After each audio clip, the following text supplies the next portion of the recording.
முதலீட்டு நிபுணர்கள் கூறுகின்றனர், வருமானம் மற்றும் ஆபத்து ஒன்றோடு ஒன்று நெருக்கமாக இணைக்கப்பட்டுள்ளது என்று. ஆனால் உண்மையில் ஆபத்து முதலீடு என்று வரும்போதுதான். முதலீட்டில் உண்மையான வருமானம் கிடைக்கும் சாத்தியம் நீங்கள் எதிர்பார்த்தவற்றிலிருந்து மாறுபடலாம். இதுவே ஆபத்து என வரையறுக்கப்படுகிறது. இதில் துரதிருஷ்டவசமான இழக்கும் சாத்தியமும் அடங்கும். நீங்கள் மேற்கொண்ட சில அல்லது அனைத்து அசல் முதலீட்டில் இந்த ஆபத்து பல்வேறு ஆதாரங்களிலிருந்து வெளிப்படும் மற்றும் நீங்கள் ஒரு புத்திசாலி முதலீட்டாளராக அதை பற்றி பயப்பட வேண்டாம். ஆனால் அதை பற்றிய தகவல் மற்றும் விழிப்புணர்வுடன் இருக்க வேண்டும்.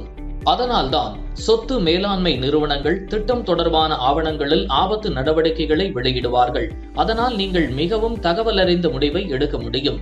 எனவே சில பிரபலமான ஆபத்து நடவடிக்கைகள் என்ன என்று நீங்கள் புரிந்து கொள்ள வேண்டும். நாம் ஆல்பாவுடன் தொடங்குவோம். இது ஒரு செயலில் உள்ள முதலீட்டு வருவாயின் அளவுகோலாகும். முதலீட்டு வருமானம் சிறப்பாக இருந்தால் ஆல்பா உங்களுக்கு சொல்லும். அளவுகோல் குறியீட்டு வருமானம் அல்லது சந்தை வருமானம் ஆல்பாவை விட அதிகமாக இருந்தால் செயல்திறன் சிறப்பாக இருக்கும். உங்கள் முதலீட்டின் குறியீட்டுக்கு எதிராக அளவுகோல் குறியீடு குறிப்பிடுகிறது தேர்ந்தெடுக்கப்பட்ட எந்த சந்தை குறியீட்டிற்கும், அதாவது S&P, BSE, சென்செக்ஸ் அல்லது நிப்டி 50 போன்றவைக்கு எதிராக உங்கள் முதலீடு எவ்வாறு செயல்படுகிறது என்பதை நீங்கள் ஒப்பிடலாம். ஆல்பா வெறுமனே கழிப்பதன் மூலம் கணக்கிடப்படுகிறது. முதலீட்டு வருமானத்திலிருந்து அளவுகோல் வருமானத்தை ஓர் உதாரணமாக அளவுகோல் 8% வழங்கி இருந்தால் மற்றும் உங்கள் மியூச்சுவல் ஃபண்ட் முதலீடு உங்களுக்கு 10% வருமானத்தை அளித்தது, ஆல்பா 2% இருக்கும். இதன் அர்த்தம் வெறுமனே நிதி மேலாளரின் செயல்கள் மூலம் அளவுகோலை விட 2% மிஞ்ச முடிந்தது. பொதுவாக ஆல்பா அதிகமாக இருப்பது செயல்திறனின் நல்ல குறிகாட்டி. பீட்டா உங்கள் முதலீடு எப்படி நிலையற்றது என்பதை தீர்மானிக்க உதவுகிறது. ஒட்டுமொத்த சந்தையின் நிலையற்ற தன்மையுடன் ஒப்பிடும்போது இது முதலீடு எவ்வளவு சாத்தியம் என்பதை மதிப்பில் பரந்த ஊசலாட்டங்களை அனுபவிக்க குறிப்பதாகும். பீட்டா 1 என்றால் அந்த பொருளின் மீது முதலீடு செய்வது என்பது சந்தையில் முதலீடு செய்வது போன்று அபாயகரமானது. சந்தை உயருமானால் தயாரிப்பின் வருமானமும் அதிகரிக்கும். ஒன்றை தாண்டிய பீட்டா நிதி சராசரியாக சந்தையை விட அதிகமாக ஊசலாடுவதை குறிக்கிறது. உதாரணத்துக்கு நிதியின் பீட்டா 1.3 ஆக இருந்தால் கோட்பாட்டில் இது சந்தையை விட 30% நிலையற்றதாக இருக்கும்.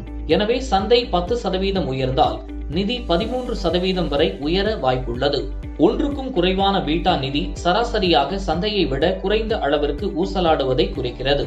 நிதியின் பீட்டா 0.9 இருந்தால் சந்தை 10% வரை உயரும். நிதி 9% வரை மட்டுமே உயரக்கூடும். பொதுவாக ஆபத்தை வெறுக்கும் முதலீட்டாளர்கள் குறைந்த பீட்டா மதிப்பு கொண்ட முதலீடுகளை விரும்புகிறார்கள். ஏனெனில் சந்தை வீழ்ச்சியடையும் போது முதலீட்டு மதிப்பு குறைய வாய்ப்புள்ளது, ஒட்டுமொத்த சந்தையை விட குறைவாக. மறுபுறம் யார் அதிக ஆபத்து எடுக்க தயாராக இருக்கிறார்களோ அதிக பீட்டா மதிப்புகளுடன் முதலீடுகளை தேர்வு செய்யலாம். ஏனெனில் சந்தை உயரும் போது சாத்தியமாக அவர்களின் முதலீட்டு மதிப்பு சந்தையை விட உயரும். மற்றொரு பொதுவான ஆபத்து நடவடிக்கை R2 ஆகும். இது 0 முதல் 100 வரையிலான வரம்பில் அளவிடப்படுகிறது மற்றும் எந்த அளவை குறிக்கிறது என்று முதலீட்டின் செயல்திறன் அளவுகோலின் இயக்கங்கள் மூலம் விளக்க முடியும். உதாரணமாக ஒரு equity mutual fund S&P, BSE, Sensex என்பதன் அளவுகோல் R2 100ஐ காட்டினால் இது சென்செக்ஸின் செயல்திறனோடு முற்றிலும் இணைந்துள்ள நிதியின் செயல்திறனை உருவாக்கி அளவுகோலின் ஒரே இரட்டை மாதிரியான மற்றும் அதில் உள்ள இயக்கங்களால் முற்றிலும் விளக்கக்கூடியது. முடிவாக அதிகமான R2 மதிப்புகளின் அர்த்தம் சிறந்த தொடர்பு செயல்திறன் முதலீட்டு அளவுகோலுடன் என்பதாகும். இப்போது தரநிலை விலகல் பற்றி பேசுவோம். இந்த அளவுரு ஒரு முதலீட்டு செயல்திறனின் வரலாற்று நிலையற்ற தன்மையை பிரதிபலிக்கிறது. வேறு வார்த்தைகளில் கூறுவதானால், ஒரு குறிப்பிட்ட காலத்தில் முதலீட்டின் மூலம் சம்பாதித்த சராசரி வருவாயிலிருந்து சராசரி விலகலை இது அளவிடுகிறது. உதாரணமாக, நீங்கள் 5 வருட காலத்திற்கு A பங்கில் முதலீடு செய்துள்ளீர்கள் என்று சொல்லலாம் மற்றும் 5 ஆண்டுகளில் சராசரி வருவாய் 20% இருந்தது. அப்படி ஒரு காலமும் இருந்திருக்கும். அதன் செயல்திறன் 70% வரை சென்ற மற்றும் அது மோசமாக செயல்பட்ட நேரங்களும் இருந்திருக்கும். வெறும் 5% உங்கள் வருமானத்தை குறைத்தல் பங்கு மிகவும் நிலையற்றது என்பதை குறிப்பதாகும் மற்றும் உயர் தரநிலை விலகலை கொண்டுள்ளது என்பதாகும். மறுபுறம் B பங்கு பற்றி பார்ப்போம். அதன் பங்கு விலையும் ஏற்ற இறக்கத்தை கண்டுள்ளது, ஆனால் பங்கு Aவை விட கூர்மையாக இல்லை. எனவே அதன் தரநிலை விலகல் மற்றும் அதன் நிலையற்ற தன்மை மிகவும் குறைவாக இருக்கும். 2 பங்குகளையும் ஒப்பிடும்போது ஒருவர் உயர் தரநிலை விலகலை கவனிக்க முடியும். இது சாத்தியமான அதிக வருமானம் பெற உதவ முடியும். ஆனால் இதில் நிறைய ஆபத்து ஈடுபட்டுள்ளது. மறுபுறம் குறைந்த தரநிலை விலகல் குறைந்த வருமானத்தை வழங்கலாம். ஆனால் இதில் குறைந்த அளவு ஆபத்தே உள்ளது. உங்கள் சொந்த இடர் சுயவிவரம் தீர்மானிக்கும் முதலீட்டு தயாரிப்பு செயல்திறன் திறனை நீங்கள் எவ்வாறு பார்க்கலாம் தரநிலை விலகல் என்கிற லென்ஸின் மூலமாக என்பதை பொதுவாக முதலீட்டாளர்கள் குறைந்த தரநிலை விலகலுடன் முதலீட்டை விரும்புகிறார்கள்.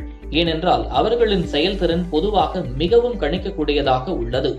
இப்போது ஷார்ப் ரேஷியோவை பற்றி பார்ப்போம். இந்த ரேஷியோ பயன்படுத்தப்படும் ஆபத்து அளவீடாகும். ஆபத்து சரி செய்யப்பட்ட வருமானத்தை கணக்கெடுக்க மற்றும் அது குறிக்கிறது எவ்வளவு கூடுதல் வருமானம் உருவாக்கப்படுகிறது ஒரு அலகு ஆபத்து எடுக்கும் போது, மேலும் கருவி அல்லது பாதுகாப்பில் முதலீடு செய்யும் போது என்பதை. ஷார்ப் ரேஷியோ எவ்வாறு கணக்கிடப்படுகிறது என்றால், முதலீட்டின் வருவாய் விகிதத்திற்கு மேல் அதிகப்படியான வருமானம் ஆபத்து இல்லாத முதலீடுகளான அரசாங்க பத்திரங்கள், ஒரு அலகு முதலீட்டு அபாயம் போன்றவை தரநிலை விலகல் மூலம் சுட்டிக்காட்டப்படுகிறது.